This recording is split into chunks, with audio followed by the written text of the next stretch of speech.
Apreciados hermanos, aquí les saludamos el pastor Luis Aguiluz para el repaso de la lección. Ya estamos en la lección 10. Para esta semana se titula El camino, la verdad y la vida. Esto es algo que Jesús dijo para dar a conocer a sus discípulos y a todos aquellos que le escuchaban que Él realmente era la vida, que Él realmente era el camino a la vida eterna, a la salvación. Ya durante estas semanas hemos estado estudiando el libro de Juan y aquí nos muestra, ¿no?, que en realidad Juan está dividido en 4 secciones. Una de ellas es el prólogo, luego está la sección de las señales, luego la sección donde muestra la gracia, la gloria y luego el epílogo o la parte final. Anteriormente estamos viendo la introducción, que es el prólogo, y también la sección de las señales. Ahora, en esta lección, se va a introducir lo que es acerca de la gloria. Y aquí el Señor se muestra como el gran yo soy, el Dios todopoderoso, aquel que ya desde la antigüedad se había presentado. O sea, Jesucristo estuvo en el Antiguo Testamento manifestándose de una u otra manera. Ya ahora Jesús lo ratifica con 7 afirmaciones del yo soy. Yo soy el pan, yo soy la luz, yo soy la puerta, yo soy el buen pastor, yo soy la resurrección y la vida, yo soy el camino, la verdad y la vida, y yo soy la vid verdadera. Así que a través de estas manifestaciones Jesús ratifica, confirma y muestra que Él es realmente el Dios todopoderoso, creador, sustentador y aquel que va a venir a buscar a sus hijos. Así que preparémonos para el repaso de la lección de esta semana, que está buenísimo.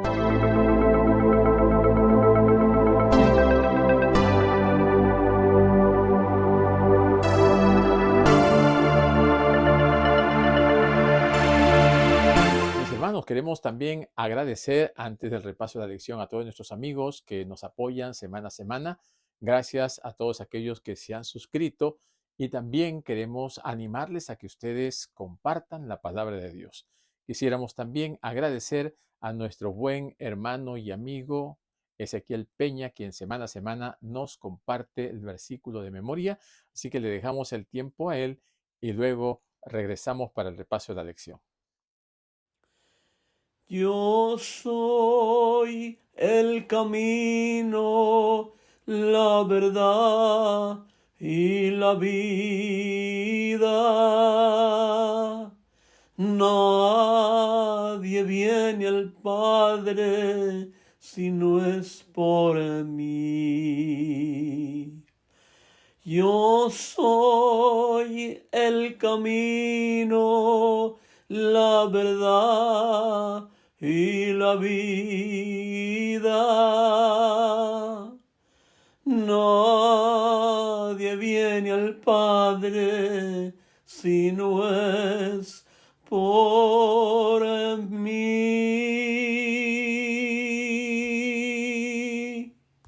Muy bien, aquí estamos para compartir con ustedes el repaso de la lección de esta semana. Yo soy el camino, la verdad y la vida. Jesús lo dijo claramente.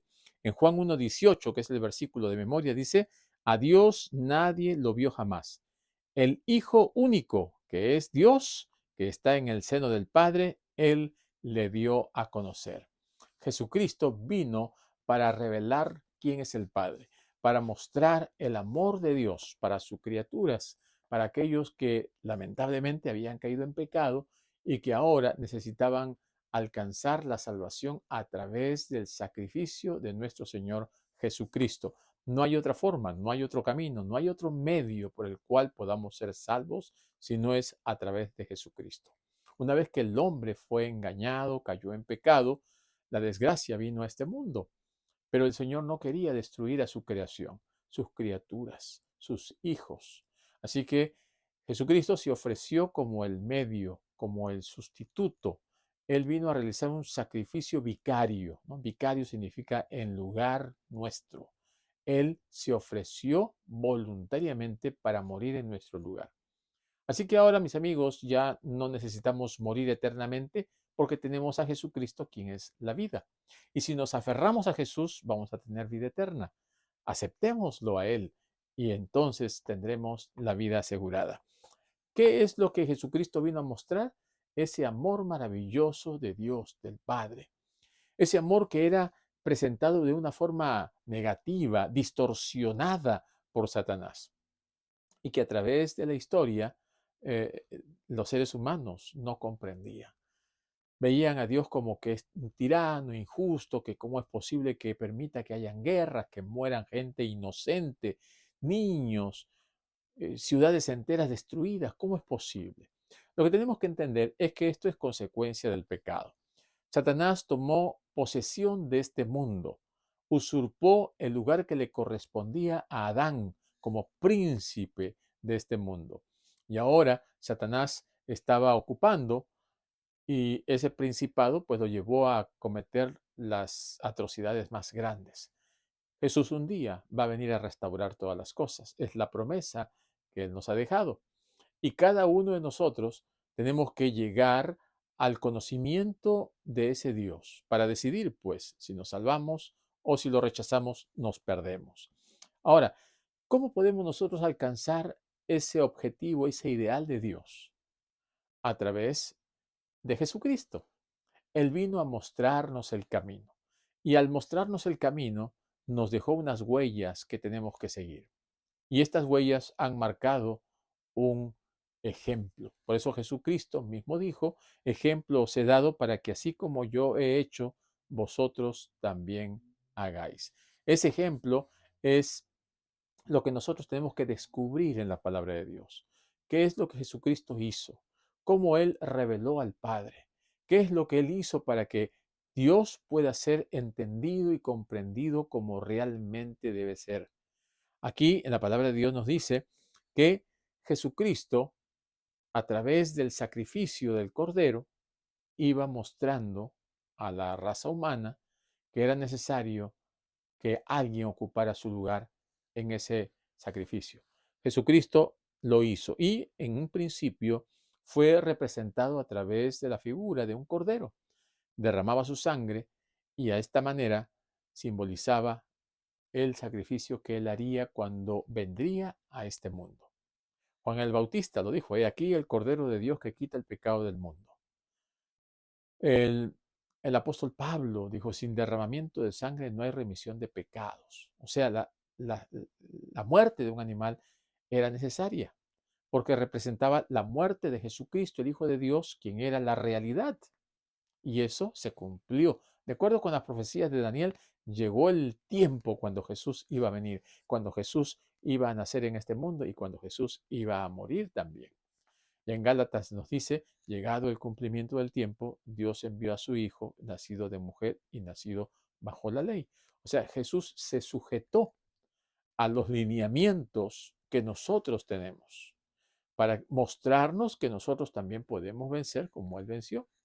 Y que Adán no necesariamente tenía que haber fracasado, sino que él pudo haber vencido también. Después de Jesús estar con sus discípulos por 3 años y medio, él estuvo dándoles lecciones. Como hemos visto ya en las lecciones anteriores, les dijo que lo siguieran, les estuvo enseñando, mostrándoles el camino, y esas lecciones los estaban preparando a ellos para continuar la obra que Jesús había empezado. Ahora se acercaba la fiesta de la Pascua, se acercaba el día de la muerte de Jesús.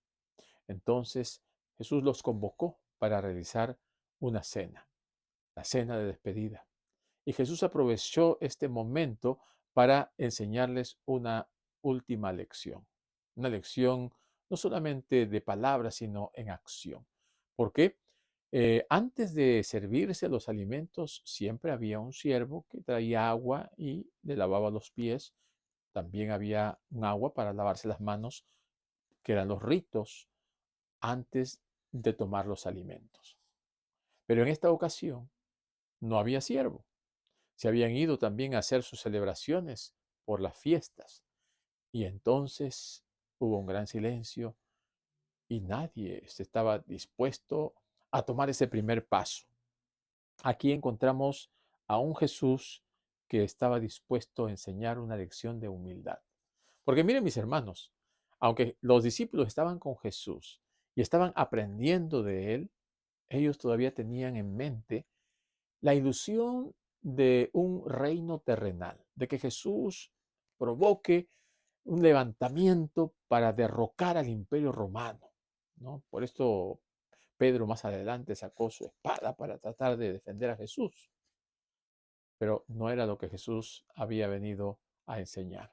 Jesús dijo, mi reino no es de este mundo. Y muchas veces nosotros queremos hacer las cosas a nuestra manera y no nos damos cuenta de que las cosas se tienen que hacer tal como el Señor lo ha dicho. Entonces Jesús tomó un lebrillo, tomó una toalla, trajo el agua y se puso a lavar los pies de sus discípulos, una labor que la hacían los siervos. Algunos discípulos estarían pensando, ¿cómo es posible que Jesús dice que va a ser el rey, que va a gobernar y está haciendo la labor de un siervo? No entraba en su cabeza esta enseñanza de Jesús que era completamente novedosa y también rara, haciendo la labor de un siervo.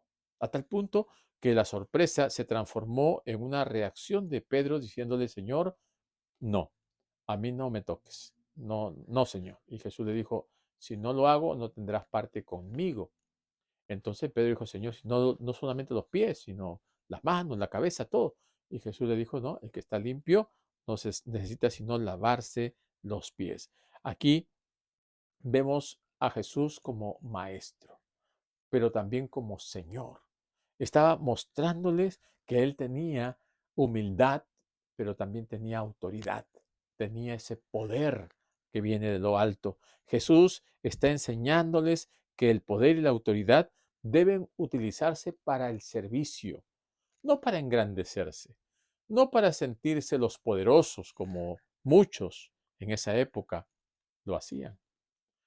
Cuando una persona se entrega al Señor, se entrega para servir a Dios, para ponerse al servicio y a disposición del Señor, no para estar por encima de los demás, no para utilizar ese poder para controlar o para aprovecharse de otros porque está en una situación de prestigio. La humildad es una virtud que todos los hijos de Dios deben desarrollar. Todos los hijos de Dios deben mostrar humildad, sencillez, mansedumbre. Todos los hijos de Dios deben de reflejar el mismo espíritu que tuvo Cristo. No es una situación superficial. Jesús vino a mostrar que la única forma de vencer el orgullo es a través de la humildad. Y la única forma de vencer a Satanás es reflejando el carácter de Cristo, sometiéndose al poder del Espíritu Santo, dejándose guiar por el Señor para que podamos nosotros tener poder y autoridad contra el mal. Jesús, al enseñarle a sus discípulos a depender de Él, les estaba enseñando también a confiar en Él. Jesús les dijo, no estén preocupados, no se turben. En otras palabras, no se estresen. No piensen que ahora que me voy van a quedar desamparados. Y les dio ese versículo que es una gran promesa, ¿verdad? Jesús estaba anunciando que pronto se iba a ir, que los iba a dejar, pero que no quedarían huérfanos. Les dijo allí claramente en Juan 14, 1 al 3, ¿no? Les dijo, no se turben, creen en Dios, crean también en mí, en la casa de mi Padre muchas moradas hay. Si no fuera así, ya os lo hubiera dicho, voy pues a preparar lugar para vosotros. Y si me fuere y os prepararé lugar, vendré otra vez y os tomaré a mí mismo, para que donde yo esté, vosotros también estéis. Qué hermosa promesa. No había ido a preparar mansiones, él había ido a preparar un lugar para que nosotros podamos estar con él. Y después de que Él restaure todas las cosas, después del milenio, Él establecería ya esos nuevos cielos y esa nueva tierra, después que sean destruidos todos los impíos, ¿verdad? Entonces, la promesa de la segunda venida es una promesa que debe mantenernos a nosotros con una esperanza latente, constante, permanente, con un deseo de compartir esa buena nueva, de anunciar, ¿no? De evangelizar, de discipular, de buscar a personas que están alejadas de Dios para que se acerquen a Dios, para que hagan amistad con Jesús, para que vean lo que el Señor ha prometido. Tenemos que predicar el Evangelio, tenemos que anunciar estas buenas nuevas. Tenemos que poner toda nuestra confianza en aquel que es digno porque Él lo ha prometido. Así que mis queridos hermanos y amigos, la promesa de Jesús es que Cristo viene pronto. La promesa del Señor se va a hacer realidad. Si Jesús vino por primera vez, lo va a hacer por segunda vez. Y Satanás va a poner todos los obstáculos posibles en el camino para que nos apartemos, para que nos distraigamos, para que nos alejemos, para que caigamos en una tentación que nos lleve al pecado y de esta manera nos perdamos. Pero el Señor no quiere que ninguno se pierda. El Señor quiere que todos procedamos al arrepentimiento. El Señor quiere que vivamos una vida en la cual alabemos su nombre, pero también lo glorifiquemos de tal manera que nuestro cuerpo se santifique, que podamos vivir guiados por el Espíritu Santo, gobernados por Él. Jesús nos dijo claramente, yo soy el camino. Y hermanos, amigos, tenemos que ir en ese camino. Uno puede decir, no, hay muchos caminos. Hay muchos caminos. No, hay un camino. Y ese camino es Cristo. Cristo es el camino. Los discípulos dijeron, Señor, te vas, pero no sabemos dónde vas. ¿Cómo vamos a conocer ese camino? Y Jesús le respondió, yo soy el camino. Así que si quieres ir a Jesús, tienes que buscarlo y seguirlo. La palabra de Dios, allí nos dijo Jesús claramente, escudriñad las escrituras, porque a vosotros os parece que en ellas tenéis la vida eterna, y ellas son las que dan testimonio de mí. Jesús está claramente representado en la palabra de Dios. Encontramos allá un Felipe enseñando del Antiguo Testamento, de Isaías. Encontramos allí diáconos, los evangelistas, encontramos a profetas, todos hablando un mensaje central, que es cristocéntrico. O sea, Cristo es el centro del mensaje bíblico, del mensaje de salvación. Cristo es el único que tiene que ser exaltado porque Él es el que salva. No hay otro nombre bajo el cielo dado a los hombres en quien podamos ser salvos. Jesucristo, como nos dice en Juan 1:18, Él dijo que el unigénito Hijo de Dios es el que ha dado a conocer al Padre. Se le preguntó a Jesús, no, Señor, muéstranos al Padre. ¿Cómo hace tanto tiempo que estoy con vosotros y aún no me conoces? El que me ha visto a mí, ha visto al Padre. Ver a Jesús es ver al Padre. Jesucristo reflejaba al Padre. Así que si alguien quiere ver a Jesús, tiene que ver a un hijo de Dios, a un cristiano que realmente refleje a Cristo. Porque nosotros tenemos que reflejar a Cristo. La gente tiene que ver a Cristo en nuestro carácter. No podemos decir que somos embajadores del Señor, hijos de Dios, discípulos del Señor, si no hacemos lo que Él hacía. Estamos tomando el nombre de Dios en vano. Estamos levantando un falso testimonio. Tenemos que realmente vivir el cristianismo como el Señor pide que lo hagamos. El Señor quiere que nosotros reflejemos a Jesucristo, que reflejemos lo que Él es. ¿Qué es lo que Dios muestra en su carácter? Amor, ¿no? Dios es amor. Dios muestra amor porque Dios es amor. De Él emana amor, de Él fluye amor. Y todo lo que Dios hace, lo hace por amor a ti, por amor a mí, por amor a su creación. Y Él quiere restaurar todas las cosas. Como Dios vive en un espacio atemporal, para Dios el tiempo no cuenta. Pero nosotros sí vivimos en un estilo de vida temporal en donde hay horas, días, meses, años, y a veces el tiempo pareciera que es demasiado largo, que el Señor tarda. Pero como el Señor vive en un espacio donde el tiempo no cuenta, para Él, que está todas las cosas ya definidas, Él lo va a hacer en su momento.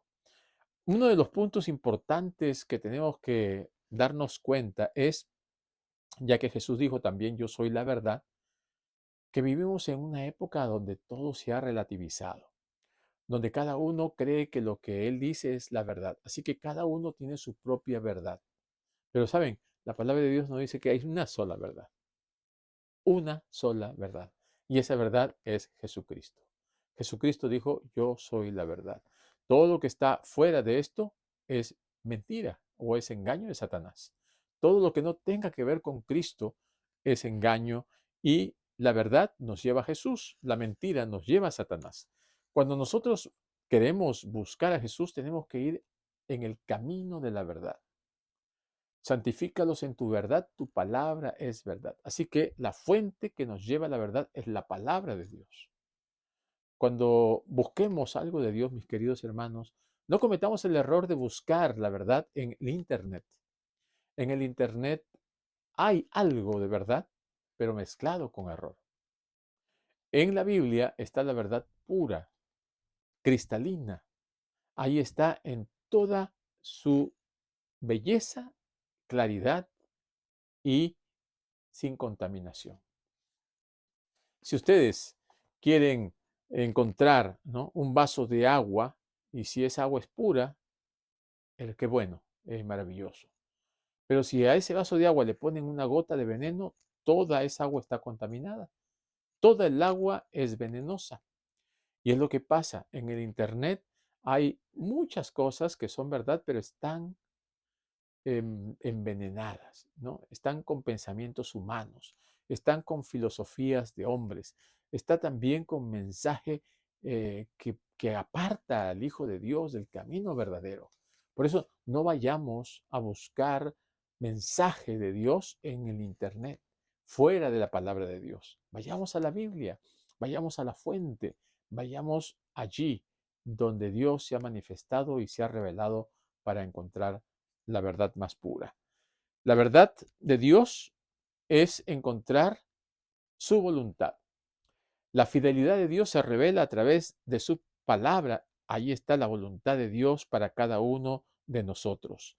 La verdad no es un concepto, no es una construcción teórica, no es un poema bonito, no es un libro famoso. La verdad es una persona, la verdad es Jesucristo. A Él tenemos que acudir. Jesucristo es la verdad y Él está dispuesto a mostrarnos la vida porque Él es vida también. Y esto nos lleva al punto que le veníamos diciendo, que la única forma de acercarnos a Jesús es a través de su palabra. La palabra de Dios es la revelación misma de Dios. El Evangelio de Juan nos dice que las escrituras desempeñan un papel importante para mostrarnos a Jesucristo, quien es el camino, la verdad y la vida. Y a lo largo de todos los evangelios, como también de toda la Biblia, las escrituras desempeñan un papel clave para mostrarnos y revelarnos la verdad. Vayamos a la Biblia con un espíritu de oración, con un espíritu de humildad, con un espíritu de aceptación. Jeremías dice, escudriñé tus palabras y yo las comí y fueron dulce en mi boca, ¿no? Alegría de mi corazón. Vayamos a la Biblia con ese espíritu de encontrar la verdad, de encontrar la felicidad y de disfrutarla a tal punto que podamos salir enamorados de esa verdad. También la Biblia nos dice que ellas son la palabra de Dios. Las escrituras son la revelación de Dios. Las escrituras son eh, la palabra de Dios encarnada, ¿no? Allí nosotros tenemos la fuente de toda verdad. A través de los tiempos, Satanás ha tratado de destruir la Biblia. Y como no ha podido destruirla, entonces ha tratado de ocultarla. Por siglos, la Biblia ha sido presentada en un idioma desconocido para el pueblo. Y el pueblo que tenía escaso conocimiento, por ejemplo, por muchos siglos la Biblia ha estado en latín. Y solamente el clero, solamente los estudiosos conocían el latín. Pero aún así no se estudiaba la Biblia, se estudiaba más la filosofía que la Biblia.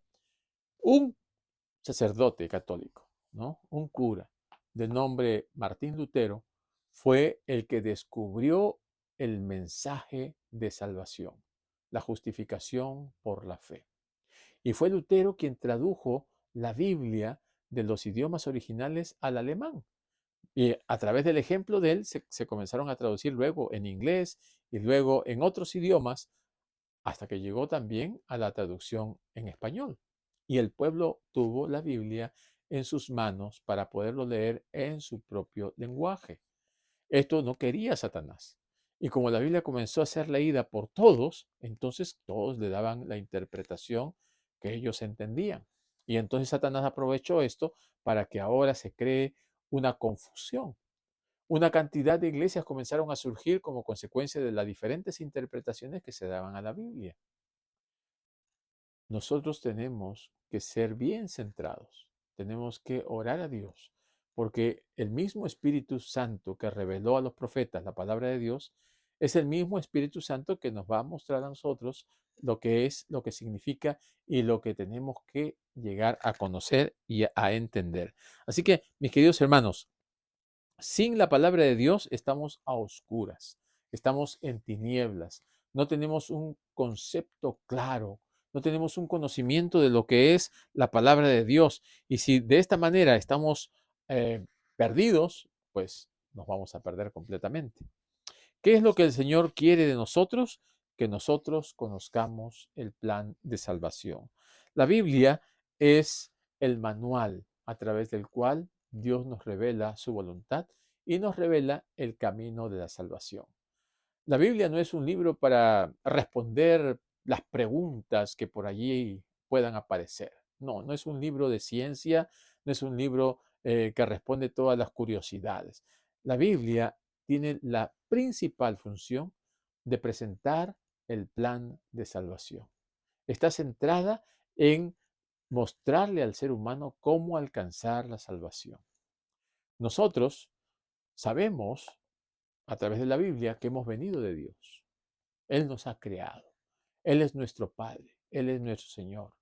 Pero también sabemos que mientras estamos en esta tierra, vamos a tener que prepararnos porque un día el Señor va a venir a buscar a sus hijos. De esta manera, nosotros tenemos un conocimiento de la existencia nuestra con un propósito. Dios nos creó, Dios está preparándonos para un día estar con Él y vivir por la eternidad. Eso es lo que nos muestra la Biblia, eso es lo que nos revela la palabra de Dios. Y el Señor nos pide que nosotros lo busquemos a Él en la palabra.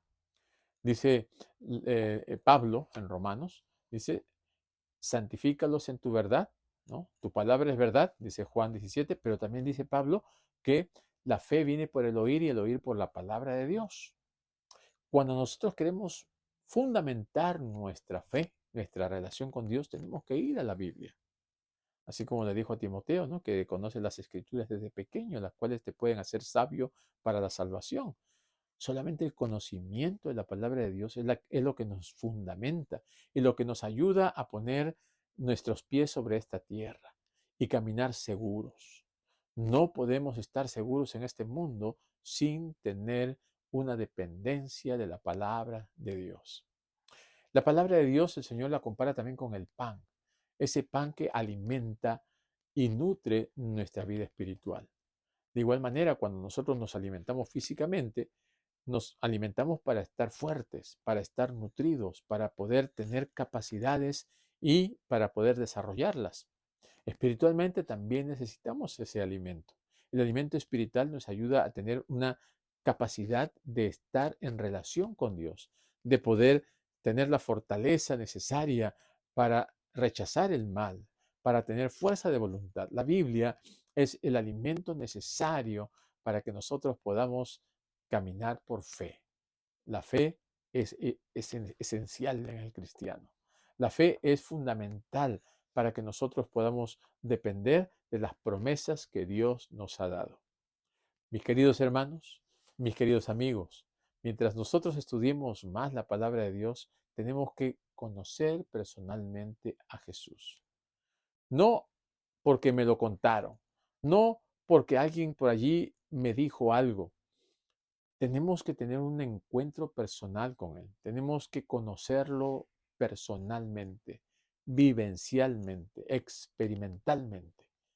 Oremos y pidámosle a Jesús que Él se manifieste en nuestra vida, que Él se revele en nuestra vida y de esta manera podamos tener una amistad y una relación personal profunda que nos lleve a establecer ese vínculo que nos permitirá mantenerlo para siempre, por la eternidad. Conocer a Jesús es conocer a Dios. Tener a Jesús es tener la vida eterna, la salvación. Y si hemos aceptado a Jesús, no nos separemos de Él. ¿Por qué? Porque si nos separamos de Jesús, hermanos, estamos corriendo el riesgo de perdernos. La salvación no es que conocí a Jesús un día y ya ahora soy salvo para siempre. La vida cristiana es una vida de lucha, es una vida en donde cada día tengo que entregarme a Dios, cada día tengo que pedir perdón por mis faltas y cada día tengo que seguir creciendo en gracia, desarrollando mi vida espiritual, santificándome, porque la santificación es ese proceso diario a través del cual voy creciendo en gracia. Y ese crecimiento se va a notar. Vamos a ir siendo maduros espiritualmente. Vamos a comenzar a manifestar los frutos del Espíritu Santo. Todo eso el Señor Jesucristo lo fue revelando y el Señor Jesucristo lo vio en sus discípulos que poco a poco ellos también fueron manifestando ese poder que viene de Dios. Y Él le dijo, estén listos para cuando venga el Espíritu Santo. Cuando vino el Espíritu Santo, ellos ahora tuvieron más luchas, por supuesto, pero estaban ahora empoderados para poder hacer la obra de Dios. Que el Señor nos pueda fortalecer, que nos pueda ayudar, pero no quitemos nuestros ojos de Jesús. Él es el camino, Él es la verdad, Él es la vida. Jesucristo nos ha dejado huellas que tenemos que seguir. Satanás trata de apartarnos del camino del Señor. No nos dejemos vencer. Resistid el mal, eh, pongamos nuestra vida en las manos de Dios y resistamos a Satanás y él va a huir, porque con Cristo todo se puede. Recordemos ese hermoso versículo, todo lo puedo en Cristo que me fortalece. Jesús ya oró por nosotros para que nuestra fe no falte, para que estemos unidos y para que podamos vencer. Seamos vencedores en el nombre de Cristo. Que el Señor nos bendiga. Mis queridos hermanos, nos vemos la próxima semana.